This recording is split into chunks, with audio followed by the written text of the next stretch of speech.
प्रिय विद्यार्थियों, आपका स्वागत है जेएचपी कोचिंग में। और जैसा कि आपको पता है कि मैं अनसॉल्व्ड पेपर जीव विज्ञान कक्षा 12 का हल करा रहा हूं, जिसमें मैंने सेट नंबर 2 में स्टूडेंट क्वेश्चन जो है 6 का स्टूडेंट ग तक करा चुका था। 6 का ग तक करा दिया है मैंने। आज स्टार्ट करेंगे 6 का घ से। तो चलते हैं बिना ही देरी किए। तो देखिए प्रिय स्टूडेंट, 6 का घ कह रहा है निम्नलिखित पर संक्षिप्त टिप्पणी लिखिए। ठीक है, नंबर 1 है हमारे पास बहुभ्रूणता और नंबर दूसरा है फल का निर्माण। तो हम पहले के बारे में जानेंगे स्टूडेंट।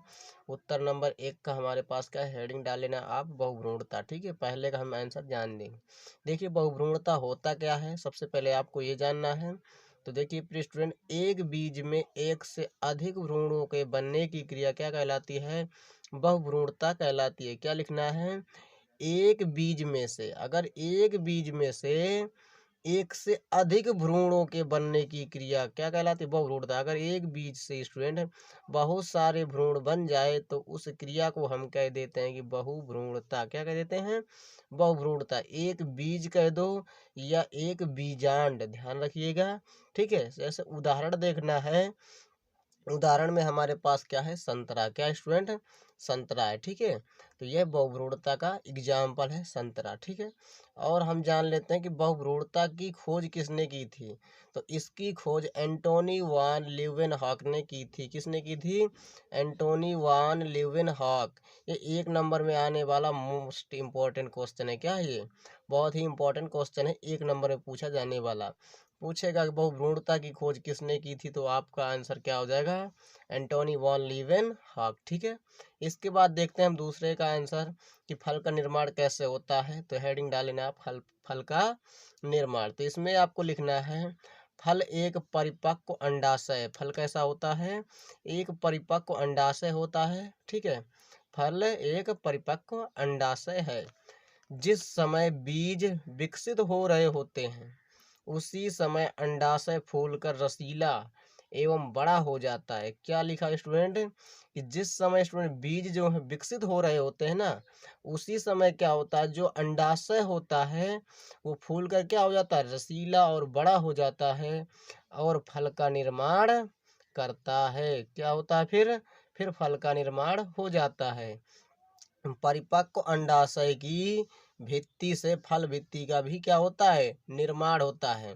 जब परिपक्व अंडाशय क्या होता है, जब मेच्योर हो जाता है तो क्या होता है, वहां से फल भित्ति का भी निर्माण होने लगता है। आपको फल भित्ति भी पता होगा, बाह्य फल भित्ति, अंतः फल भित्ति, मध्य फल भित्ति। फल भित्ति भी 3 प्रकार की होती है। कौन कौन सी, बाह्य फल भित्ति, मध्य फल भित्ति और अंतः फल भित्ति, 3 प्रकार की होती हैं। तो कैसे निर्माण होता है फल का स्टूडेंट, जो हमारा परिपक्व अंडाशय होता है वो फूल कर बड़ा हो जाता है और रसीला हो जाता है। ठीक है, और उसी से हमारा क्या बन जाता है, फल का निर्माण हो जाता है। किससे, अंडाशय से ही। ध्यान रखिएगा, यही इसका आंसर है। इसके बाद हम चलते हैं नेक्स्ट क्वेश्चन की तरफ। तो देखिए प्रिय स्टूडेंट, क्वेश्चन 7वां हमारा कह रहा है, मनुष्य के नर जनन तंत्र का सचित्र वर्णन कीजिए। बहुत ही इंपॉर्टेंट क्वेश्चन है आने वाला। या तो पूछ सकता है मनुष्य के नर जनन तंत्र का सचित्र वर्णन, या पूछ सकता है मनुष्य के मादा जनन तंत्र का सचित्र वर्णन। ये दो में से आपको एक बहुत ही अच्छी तरह से पढ़कर जाना है। दोनों में दोनों आ सकते हैं। ठीक है, तो सबसे पहले इसमें हम हेडिंग डालेंगे वृषण कोश की, हमारा वृषण कोश क्या। ठीक है, सभी भागों का हम इसके बारे में जानेंगे कि सभी भाग इसके कौन कौन से हैं और इनके बारे में थोड़ा थोड़ा जानकारी भी लेंगे। ठीक है, तो नंबर 1 हमारे पास क्या है, वृषण कोश। तो इसमें आपको क्या लिखना है, यह त्वचा का बना हुआ थैलेनुमा कोश है। ये क्या होता है स्टूडेंट, जो वृषण कोश होता है एक प्रकार का थैला होता है। कैसा बना होता है, ये त्वचा का बना होता है स्टूडेंट। ठीक है ना। इसके बाद क्या है, इसमें वृषण होते हैं, आपने देखा भी होगा इसमें वृषण होते हैं। ठीक है, जो व्यक्ति वयस्क होते हैं तो वृषण कोश में ही वृषण होते हैं। ठीक है, और क्या लिखा है, इसका सामान्य तापमान जो होता है, इसका तापमान शरीर के तापमान से कितना कम होता है, 3 डिग्री सेल्सियस कम होता है, होता कितना है 37 डिग्री सेल्सियस, मगर 3 डिग्री सेल्सियस कम होता है, तो लगभग कितना हुआ 34 डिग्री सेल्सियस। आपका आंसर कितना हो जाएगा 34 डिग्री सेल्सियस। अगर पूछा जाए एक नंबर में कि वृषण कोश का तापमान कितना होता है, तो 3 डिग्री सेल्सियस आप कम कर देंगे 37 में से, तो 34 डिग्री सेल्सियस हो जाएगा वृषण का तापमान, ठीक है, शुक्राणु बनने में जो सहायक होता है। इसके बाद देखेंगे दूसरा है हमारे पास क्या वृषण। तो वृषण में आपको क्या लिखना है, जिसे हम टेस्टिस बोलते हैं अंग्रेजी में, इसे स्क्रोटम बोलते हैं, ठीक है। यह क्या है, यह नर जनन तंत्र का प्रमुख भाग होते हैं। यह क्या होते हैं, नर जनन तंत्र का प्रमुख भाग होता है, लिख सकते हैं या होते हैं, ठीक है। इसमें टेस्टोस्टेरोन नामक हार्मोन का क्या होता है, स्राव होता है। क्या होता है स्टूडेंट, ये बहुत ही इंपॉर्टेंट क्वेश्चन है कि टेस्टोस्टेरोन हार्मोन का स्राव किस में होता है, तो आपका आंसर हो जाएगा वृषण में, ठीक है। का स्राव होता है। इनकी संख्या कितनी होती है, 2 होती है। वृषण की संख्या कितनी होती है, 2, यानी कि जाने तो एक जोड़ी, ठीक है। वृषण की संख्या हमारी 2 है, यानी कि मतलब एक जोड़ी। इसके बाद हम जानेंगे अधिवृषण। अधिवृषण क्या स्टूडेंट, कि यह वृषण के ऊपर की संरचना होती है। जो हमारा अधिवृषण होता है, जो हमारे वृषण होता है, वृषण के ऊपर की संरचना होती है। क्या होती है, जो अधिवृषण है वो वृषण के ऊपर की संरचना होती है। इसमें शुक्राणु क्या होते हैं, परिपक्व होते हैं, यानी मेच्योर होते हैं। यहीं पर कहाँ पर, अधिवृषण में, ध्यान रखिएगा। पूछेगा शुक्राणु कहाँ परिपक्व होते हैं, तो बताइएगा अधिवृषण में, ठीक है। इसके बाद हम देखेंगे स्टूडेंट, हमारे पास क्या है, शुक्रवाहिनी। क्या है ये, शुक्रवाहिनी, नाम से ही पता चल रहा है शुक्राणुओं को वहन कराने वाली। तो वहन कौन कराएगी, शुक्रवाहिनी, ले जाने का काम। तो क्या है यह वृषण तथा अधिवृषण में बने शुक्राणु को शुक्राशय तक ले जाती है। जैसा नाम वैसा काम। क्या है, शुक्रवाहिनी, यानी मतलब शुक्राणु को वहन कराने वाली, ले जाने वाली ही कौन होती है, शुक्रवाहिनी। लिखा भी है, जो हमारे वृषण में बन रहे होते हैं जो शुक्राणु, जो अधिवृषण में भी होते हैं, परिपक्व हो रहे होते हैं, उनको ले जाने का रास्ता कौन होता है, शुक्रवाहिनी। कहाँ ले जाती है, तो आप बताइएगा, शुक्राशय तक ले जाती है, ध्यान रखिएगा, ठीक है। इसके बाद पांचवा हमारे पास है शुक्राशय। इसका काम क्या है, यह एक ग्रंथि होती है। कौन, शुक्राशय एक ग्रंथि होती है, ध्यान रखिएगा। पूछ सकता है कि शुक्राशय क्या है, तो आप बताइएगा ग्रंथि है, ठीक है। जिसमें शुक्राणु लंबे समय तक क्या रहते हैं, सुरक्षित रहते हैं। आपसे पूछा जाएगा शुक्राणु लंबे समय तक कहाँ सुरक्षित रहते हैं, तो बताइएगा शुक्राशय में लंबे समय तक शुक्राणु हमारी स्पर्म जिसे बोलते हैं वो का क्या रहते हैं, सुरक्षित रहते हैं, ठीक है। तथा इनका पोषण होता है। इनका पोषण भी कहाँ होता है, शुक्राशय में। इसमें शुक्राशय द्रव होता है, क्योंकि वह उसी द्रव में कौन तैरते रहते हैं, हमारे शुक्राणु। जो हमारा शुक्राशय होता है उसमें लिक्विड भरा रहता है, ध्यान दीजिएगा, जहाँ पर हमारे शुक्राणु तैरते रहते हैं। इसके बाद और आगे देखते हैं, चलते हैं। देखिए फिर छठवां हमारे पास पॉइंट है शिश्न। तो यह एक मांसल संरचना होती है, ठीक है। कैसी संरचना होती है, मांसल होती है। यह एक मैथुन अंग है। मांसल का मतलब इसमें हड्डियां नहीं होती है, ठीक है। यह एक मैथुन अंग भी है, जो संभोग के दौरान योनि में शुक्राणु को क्या करता है, स्थानांतरित करता है, ठीक है स्टूडेंट। ये हमारा शिश्न होगा, जिसे हम पेनिस भी बोलते हैं। सातवां हमारे पास है मूत्र मार्ग। क्या है, मूत्र मार्ग। इसके बारे में हम जानेंगे। यह मूत्र तथा वीर दोनों के बाहर निकलने क्या होता है, एक प्रकार का रास्ता होता है, मार्ग होता है। कौन, मूत्र मार्ग, ठीक है। इस रास्ते से दोनों आते हैं, मूत्र और वीर दोनों, ठीक है। इसके बाद हम देखेंगे प्रिय स्टूडेंट, हमारे पास क्या है, सहायक ग्रंथियां। क्या है, सहायक जनन ग्रंथि, ठीक है। सहायक जनन ग्रंथि के बारे में हम जानेंगे। तो नंबर 1 हमारे पास है सहायक ग्रंथि। कौन सी है, प्रोस्टेट ग्रंथि। कौन सी है, प्रोस्टेट ग्रंथि। यह मूत्राशय के आधारी भाग में स्थित होती है। कहाँ स्थित होती है, जो हमारे पास मूत्राशय है उसका आधारी भाग में कौन स्थित होती है, हमारी प्रोस्टेट ग्रंथि। जिसमें प्रोस्टेट द्रव का स्राव होता है। क्या होता है, जिसमें जो प्रोस्टेट द्रव है उसका स्राव होता है, ठीक है स्टूडेंट। जो कैसा होता है, दूधिया एवं गाढ़ा द्रव होता है। कैसा होता है, दूधिया और गाढ़ा द्रव होता है, लिक्विड, ठीक है। इसके बाद हमारे पास है दूसरी सहायक ग्रंथि, जिसका नाम क्या है, काउपर की ग्रंथि, इसका एक और बहुत ही नाम फेमस है स्टूडेंट इसका काउपर ग्रंथि का, क्या है? बल्बो यूरेथ्रल ग्रंथि। कौन सी ग्रंथि है? बल्बो यूरेथ्रल ग्रंथि। इसका दूसरा नाम है, आप लिख भी सकते हैं, मुझे ध्यान नहीं रही है लिखने में, ठीक है, आप लिख भी सकते हैं। क्या नाम है इसका? नाम एक और है, बल्बो यूरेथ्रल ग्रंथि, ठीक है, आप बुक में भी देख सकते हैं। यह प्रोस्टेट ग्रंथि के नीचे होता है। कौन? जो हमारी काउपर ग्रंथि होती है, ये किसके नीचे होती है? प्रोस्टेट ग्रंथि के नीचे होती है, ठीक है, जिसके द्वारा क्षारीय द्रव का स्राव होता है। कैसा द्रव? क्षारीय द्रव निकलता है, ठीक है, जो शुक्राणु की अम्लीयता को क्या कर देता है? नष्ट कर देता है, यानी समाप्त कर देता है, ठीक है। क्या कर देता है? जो शुक्राणु की अम्लीयता है उसे बिल्कुल समाप्त कर देता है। कौन? ये जो द्रव निकलता है क्षारीय द्रव है। कैसा द्रव है ये क्षारीय द्रव होता है, और क्या करता है? शुक्राणु की अम्लीयता को क्या कर देता है? समाप्त कर देता है, यानी नष्ट कर देता है। बहुत ही अच्छा इंपॉर्टेंट क्वेश्चन है स्टूडेंट। कौन सा? मानव नर जनन तंत्र, ध्यान रखिएगा।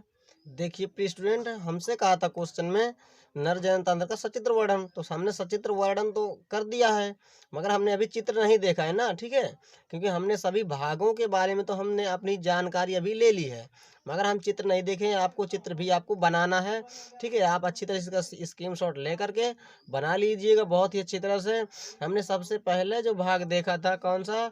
वृषण कोश। ये हमारा वृषण कोश है, थैलेनुमा संरचना, ठीक है। इसके अंदर ही क्या होते हैं? हमारे वृषण होते हैं इसके अंदर, ये देख सकते हैं आप, वृषण है। और ये जो आपको संरचना दिख रही है जो बेलनाकार है, इसे कहते हैं स्टूडेंट शिश्न। इसे क्या कहते हैं? शिश्न, पेनिस। और जो हमारी ये जो संरचना दिख रही है आपको, ये क्या स्टूडेंट है? ये हमारी है प्रोस्थ, जिसे हम प्रोस्टेट भी कहते हैं, ठीक है, ये प्रोस्टेट ग्रंथि हमारी है। और इसके बाद आप देख सकते हैं ये हमारी क्या? शुक्रवाहक है। ये क्या है? शुक्रवाहक है स्टूडेंट, जिसे हम शुक्रवाहिनी भी बोलते हैं। और ये हमारा जो यहाँ पर ये सागर जैसा भरा है, ये हमारा क्या है? मूत्राशय। ये क्या स्टूडेंट है? मूत्राशय है। और ये हमारा क्या स्टूडेंट? शुक्राशय। ये जो संरचना आपको दिख रही है, ये है, ये कौन सी संरचना है हमारी? ये है शुक्राशय, ठीक है। और ये जो आपको पतली सी संरचना दिखाई दे रही है, इसे कहते हैं मूत्रवाहिनी, मूत्र का वहन कराने वाली, ठीक है, ये मूत्र जाने का, यह हमारा पूरा पूरा इसका स्ट्रक्चर है स्टूडेंट। आप इसका स्क्रीनशॉट ले लीजिएगा, बहुत ही अच्छी तरह से बना लीजिएगा। चलते हैं हम अगले क्वेश्चन की तरफ। तो देखिए प्रिय स्टूडेंट, सातवें का हमारा अथवा क्वेश्चन कह रहा है, निम्नलिखित पर संक्षिप्त टिप्पणी लिखिए। पहला है प्लेसेंटा निर्माण, दूसरा रेड डाटा बुक, ठीक है, बहुत ही इंपॉर्टेंट दोनों ही क्वेश्चन है। तो सबसे पहले हम हेडिंग डालेंगे प्लेसेंटा निर्माण के बारे में। उत्तर में है क्या है? प्लेसेंटा निर्माण। इसका निर्माण कैसे होता है, सबसे पहले हम इसके बारे में थोड़ा जानकारी लेते हैं। क्या है? अपरा, अपरा या जिसे हम प्लेसेंटा बोलते हैं, अपरा हिंदी नाम है और प्लेसेंटा हमारा अंग्रेजी वर्ड है, ठीक है। तो अपरा का विकास भ्रूणी कोरियान तथा गर्भाशय भित्ति दोनों से ही होता है। अपरा का निर्माण किससे होता है? भ्रूणी कोरियान तथा गर्भाशय की भित्ति दोनों से ही होता है। ऐसी रचना जिसके द्वारा भ्रूण, एम्ब्रॉय जिसे बोलते हैं, ठीक है, भ्रूण एवं मादा के रुधिर में पदार्थों का क्या हो? विनिमय होता है, उसे अपरा या प्लेसेंटा कहते हैं। ध्यान रखिएगा, किसका? जो हमारे पास भ्रूण और मादा के रुधिर में पदार्थों क्या हो? विनिमय, आदान प्रदान जिसे बोलते हैं, ठीक है, आदान प्रदान हो, उसे अपरा या प्लेसेंटा कहते हैं। एक प्रकार का नाल होता है, ठीक है, ध्यान रखिएगा। इसके बाद हम जानेंगे कि स्टूडेंट इसका विकास कैसे होता है, निर्माण कैसे होता है प्लेसेंटा का। तो ये हमारे यहाँ से मेन पॉइंट चालू होगा, ठीक है। इसका विकास कैसे होता है, प्लेसेंटा का डेवलपमेंट या निर्माण कैसे होता है। तो प्लेसेंटा जो होता है इसका निर्माण होगा इसमें ब्लास्टूला अवस्था। किस अवस्था में? ब्लास्टूला अवस्था। एक भ्रूण गर्भाशय से जुड़ा नहीं होता है। ब्लास्टूला अवस्था में क्या होता है? ब्लास्टूला अवस्था तक भ्रूण जो होता है गर्भाशय से जुड़ा नहीं होता है, ठीक है, और इस समय तक यह स्वयं के पोषण पर निर्भर रहता है। जब जुड़ा नहीं होता है तब क्या करता है, वह स्वयं के पोषण पर निर्भर रहता है। ध्यान दीजिएगा। इसके बाद इसके बाद ब्लास्टूला गर्भाशय की दीवार में प्रत्यारोपित होकर उससे पोषण प्राप्त करने लगता है। कौन स्टूडेंट? भ्रूण, वही जो हमारा भ्रूण है। लिखा क्या है, ब्लास्टूला अवस्था तक जो भ्रूण है ना, वो गर्भाशय से जुड़ा नहीं होता है, ध्यान रखिएगा, ब्लास्टूला तक। ठीक है, क्या होता है इसके बाद, इस समय तक यह स्वयं के पोषण पर निर्भर रहता है। कौन? भ्रूण, क्योंकि जुड़ा ही नहीं है गर्भाशय से, तो उसे पोषण कैसे मिलेगा? बिल्कुल नहीं, वो स्वयं के पोषण पर निर्भर रहता है। वही लिखा है, अच्छा पॉइंट है। इसके बाद क्या होगा स्टूडेंट, ब्लास्टूला गर्भाशय की दीवार में क्या हो जाएगा, प्रत्यारोपित हो जाएगा। जब उसमें तो होकर उससे पोषण प्राप्त करने लगता है। अगर जब उससे जुड़ जाएगा तब तो पोषण प्राप्त करेगा ही करेगा। ठीक है, अब पहले नहीं प्राप्त करता था, जब किस अवस्था में था, ब्लास्टूला अवस्था में। ठीक है, इसके बाद देखेंगे, इस समय ब्लास्टूला के चारों तरफ एक सतह का विकास हो जाता है, जिसे कोरियन या जरायु कहते हैं। ठीक है, कोरियन या जरायु कहते हैं। जरायु की भीतरी सतह पर भी एक झिल्ली बन जाती है। क्या होती है? जो जरायु होता है, जरायु की भीतरी सतह पर भी क्या हो जाता है, एक झिल्ली बन जाती है, जिसे एमनियोन कहते हैं। बहुत इंपॉर्टेंट क्वेश्चन है, क्या कहते हैं? एमनियोन कहते हैं। ठीक है, अपरा का निर्माण जो है, अपरा का निर्माण या विकास निषेचन के तीसरे सप्ताह तक हो जाता है। यहाँ से क्या है, या आपसे यही तो पूछा था अपरा के निर्माण के बारे में, तो पूरा आपको ऐसे ही लिखना है। अपरा का निर्माण निषेचन के तीसरे सप्ताह तक क्या हो जाता है, हो जाता है। अपरा में मात्र रुधिर एवं भ्रूण रुधिर वाहिनियां अलग अलग होती हैं। क्या स्टूडेंट? अपरा में मात्र रुधिर एवं भ्रूण रुधिर वाहिनियां अलग अलग होती हैं। ठीक है, जिससे दोनों का रुधिर आपस में क्या हो जाता है, नहीं मिलता है। ठीक है स्टूडेंट, अपरा बनने के कुछ समय पश्चात अपरा तथा भ्रूण के बीच एक रज्जु समान संरचना बन जाती है, जिसे नाभिनाल कहते हैं। यही इसका आंसर स्टूडेंट। अच्छी तरह से आपको स्क्रीनशॉट ले लेना। इसके बाद चलते हैं नेक्स्ट क्वेश्चन की तरफ। देखिए स्टूडेंट, दूसरे का हमारा उत्तर है रेड डाटा बुक, या रेड या लाल डाटा पुस्तक भी इसे बोल सकते हैं। ठीक है, रेड माने लाल ही होता है, बुक माने पुस्तक होता है। ठीक है, तो आप लाल डाटा पुस्तक भी कह सकते हैं, या रेड डाटा बुक भी। इसमें क्या होता है स्टूडेंट कि विलुप्त होते जीवों की जातियों की, जो विलुप्त हो रहे जो जीव होते हैं, उनके जातियों की जानकारी के संबंध में IUCN ने एक पुस्तक का प्रकाशन किया है। IUCN ने एक पुस्तक का क्या किया है, प्रकाशन किया है, जिसे लाल डाटा बुक कहते हैं। ध्यान रखिएगा, किसने प्रकाशित किया है? IUCN ने। इसका फुल फॉर्म जानेंगे तो ध्यान दीजिएगा। जो हमारा IUCN का फुल फॉर्म है वो है international union of conservation of nature. ठीक है, ये इसका फुल फॉर्म है स्टूडेंट, ध्यान दीजिएगा। तो इस बुक में किसके बारे में बताया गया है, तो आप ध्यान दीजिएगा, विलुप्त होते जीवों की जो जातियां हैं उनके बारे में उनकी जानकारी लेने के लिए यह बुक चलाई गई है। ध्यान रखिएगा, रेड डाटा बुक। ठीक है, इसे प्रकाशन किया गया है। इसके बारे में हम जानेंगे। रेड डाटा बुक का प्रथम जो प्रकाशन है कब हुआ था? 1 जनवरी 1972 में हुआ था। आपसे बहुत ही इंपॉर्टेंट क्वेश्चन पूछा जाएगा 1 नंबर में, कि प्रथम डाटा बुक का जो है प्रकाशन कब हुआ था, तो आप बताएंगे 1 जनवरी 1972 में। ठीक है, और रेड डाटा बुक सीरीज में 5 पुस्तकें प्रकाशित की जा चुकी हैं। कितनी पुस्तकें प्रकाशित की जा चुकी हैं? 5 पुस्तकें प्रकाशित की जा चुकी हैं। ठीक है, इसके बाद हम देखेंगे प्रिय स्टूडेंट कि इन पुस्तकों में इन पुस्तकों में अलग अलग जीवों के संबंध में जानकारी भी दी गई है। ठीक है, कि जो हमारी पुस्तकें हैं 5 पुस्तकें, इनमें सभी में अलग अलग जीवों के संबंध में क्या बताया गया, इनके बारे में जानकारी दी गई है। और ये पुस्तकें क्या है, निम्न प्रकार है, अलग अलग प्रकार की। ठीक है, अब देखेंगे हम यहाँ पर कि कितनी पुस्तकें थी, 5 पुस्तकें। पहली हमारे पास है प्रथम पुस्तक, इसमें किसके बारे में बताया गया है, इसमें स्टूडेंट स्तनधारियों की 236 प्रजातियों के संबंध में बताया गया है। 236 प्रजातियों क्या बताया गया, संबंध में बताया गया है पहली पुस्तक, कि इसमें स्तनधारियों की 236 प्रजातियां। और द्वितीय पुस्तक में क्या बताया गया, इसमें पक्षियों की 287 प्रजातियों के संबंध में बताया गया है, ध्यान दीजिएगा। ठीक है, और क्या है इसमें तृतीय पुस्तक में क्या बताया गया है, इसमें सरीसृप जो हमारे रेप्टाइल आते हैं 119 प्रजातियों तथा उभयचर की 36 प्रजातियों के संबंध में बताया गया है। सरीसृप और उभयचर की 36 प्रजातियों के संबंध में बताया गया है। ठीक है, तृतीय पुस्तक में।